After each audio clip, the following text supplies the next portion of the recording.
I don't know if the sheer number of eyeballs depicted in this film was intentional, but it's really appropriate because image and viewpoint and perspective on each other and helping others see themselves better is probably the film's greatest strength.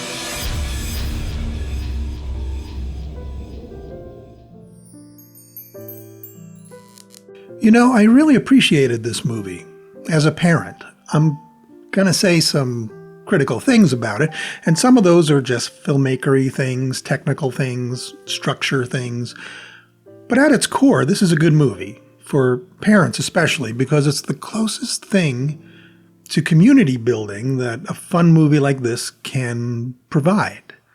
You come away feeling not alone and maybe connected to what other parents go through, and none of it's pedantic or preachy. It just arises naturally from the story. Now, sketches by Seth Worley, who's a parent himself, who looked so familiar to me in interviews when I looked him up, and folks on YouTube might recognize him from his appearances on the Film Riot channel or his association with Red Giant, which is a company who makes the VFX plugins that thousands of YouTubers use in, After Effects or Premiere editing software. And I only mention this because it kind of makes sense when you watch Sketch. It's an effects-heavy movie, but it's a smartly produced effects-heavy movie. You could only really get this movie from someone like Seth Worley, who knows the visual effects pipeline so well that he can plan ahead to get exactly what he needs in the camera on a tight budget. And this movie was really made for peanuts in Hollywood terms, but it has a big look. Sketch centers around a young girl, Amber, who's 10 years old. Amber's mother, we gather, has recently died. Her dad, played by Tony Hale, most famous from Arrested Development, is struggling to raise Amber and his son Jack, and they're in the midst of selling their house and moving on to make it easier to forget their pain. And that's the problem. Nobody is ready to forget anything. They're all just sort of posing for each other in one way or another. Dad poses as the responsible parent who's on top of it all, but we see in clever cutaways that inside he's suffering badly.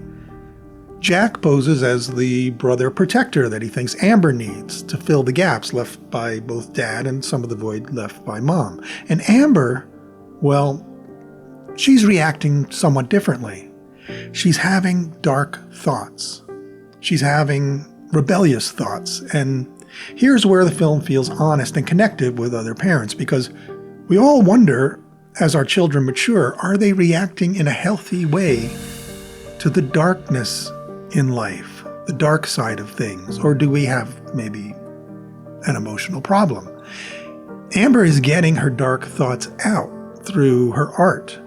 She keeps a sketchbook where she lets her demons out, but she's 10, so some of these demons are demons, and she's drawing what any parent really might be a little familiar with. Her drawings certainly ring a bell for me in my parenting life. Monsters, raw emotions come to life, and just overcoming her sense of powerlessness with images of strength and control. Weapons, fire, explosions, blood, and even imaginative death and destruction. She's at an age where she's grappling with the insecurity of life beyond that polite veneer we place on it for younger kids. And she's been forced into these thoughts perhaps faster than she'd like, or that any parent would want for their kids, by her mother's death. But these images in Amber's school setting become problematic, especially today with schools hypervigilant for any sign of violent behavior. And also because she's identified a type of scapegoat for her pain in her classmate Bowman Lynch. Make of that name what you want. Seth Worley is obviously a movie nerd like many of us. And Bowman, while incredibly annoying, to be honest, is also not deserving of the retribution Amber depicts in her sketches. She stops just short of killing him off in her drawings, though, because that would maybe make her beyond hope or redemption and make this perhaps a darker movie. Now, through an unexplained mix of John Williams-esque orchestral music and some Spielberg-style camera movements, Somehow, the pond near Amber's home acquires the ability to both heal things and bring ideas to life. Sort of a fountain of youth mixed with Stephen King's Pet Semetary device. In fact, Jack at one point brings Mom's ashes to the pond to try to make things the way they were. And happily, the film doesn't go there, and Worley keeps it kid-friendly. But that's just the first of several horror movie tropes that you might have fun spotting in the film. Amber's sketchbook does fall in one day, and her sketches do come to life, with all of Amber's intentions for them somewhat intact. For instance, a monster whose reason for existing is to attack Bowman is intent on attacking Bowman. There are eiders, eyeball spiders, depicted mainly to menace Dad and steal all his stuff, so they spend a lot of time going after Dad when they come to life. Not exclusively in each of these cases, and I thought, actually, it might have been a deeper observation if Amber's feelings toward each specific character took their own turn on screen and made a sharper point about her specific relationships with the other characters. But the film opts for a more generalized mayhem in the end, and there's a lot of fun that arises from that choice. And at the end, there's also a dark figure who sits and draws new monsters for the pond, wallowing in its despair, which recalled a bit of The Ring for me, actually. And that creature becomes their biggest challenge because it's actually Amber. It's how she sees herself, and no one can defeat it besides Amber by adopting a better self-image of herself, not as a monster dealing with self-loathing, but a kid dealing with pain, but with growing powers of self-knowledge and strength, and an understanding perhaps of the dark places in all of us, with their healthy offset by things like hope and just connection with other people. In its structure, Sketch feels sort of a horror movie, but without the gore.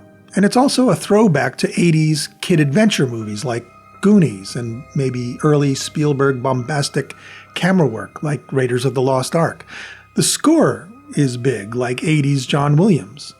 It's a love letter to the movies, and especially the style of movie that Seth Worley probably grew up on, and it's recognizable and welcomed by people around my age.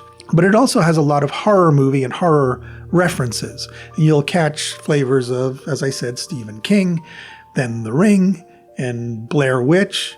At one point, if you're paying attention, even Cloverfield. And it became good fun after a while, adding to the experience if you're into that type of referencing, as Worley clearly is.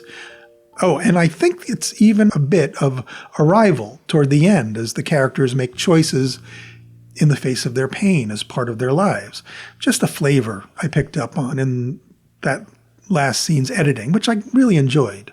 But Sketch is also a clever script in its own right, without the references. It's simple, but it's satisfying because Amber, the main character, is familiar, but not cliched.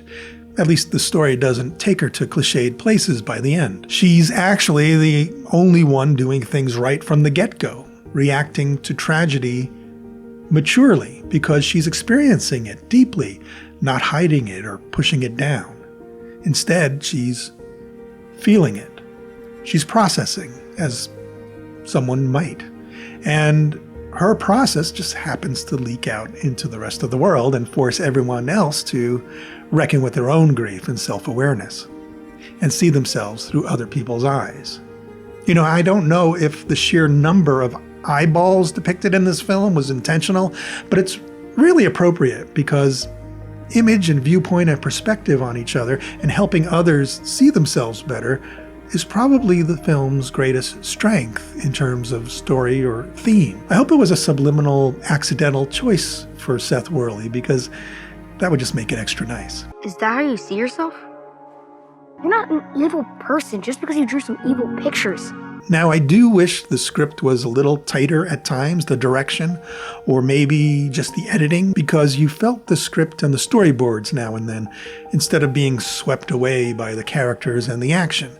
And Amber, as the main character, kind of gets sidelined sometimes by the other two kids. And I also really think the kids should have been on the poster for this film instead of Tony Hale. Now, of course, he's the face, right? The recognizable face. So marketing probably went with him for that reason, but it would have been nice if all the allusions to 80s kids' adventures had made it into the marketing too. I think it was maybe a missed opportunity, and I think it might have grabbed a larger audience if they'd gone that way. But hey, it's a debut feature from a VFX veteran, some of who don't excel exactly at human stories, if you know what I mean, because they're focused on the effects. Seth Worley, I think, is more rounded and more natural of a storyteller, trying to transcend the effects-first movie world, while still using effects to tell and market a very human story. He finds that balance, and that's a breath of fresh air. And I think now that maybe he's got his fan service urges out with this film, with all its oblique movie references, which kind of would give Tarantino a run for his money sometimes, I'm looking forward to what he does next. It's there, you can sense it. He's got the talent, you can just feel it. And I wonder if maybe he'll put his VFX crayon box aside a bit and take up something even more dramatic next time. We'll have to wait and see. But Sketch is fun, it's clever, and it's peppered with moments of real humanity and insight into dealing with grief and not running away from your life, whatever it brings to you. And that's a good start, I think, for a mature director, and one whose movies will only naturally be marketed to kids as well as their folks. So check out Sketch. It's on Prime right now. Your older kids might love it too. Please subscribe if you like the channel. Peruse my t-shirt shop below for some shameless movie references of my own, or just hit the like button if you prefer. I'd really appreciate that. We have a new member supporter on the channel. Shout out to Kay Lee. Welcome and thank you. And thank you to everyone who's pitched in or supported the channel in any way recently. I'm deeply grateful. Okay, I'll see you next time.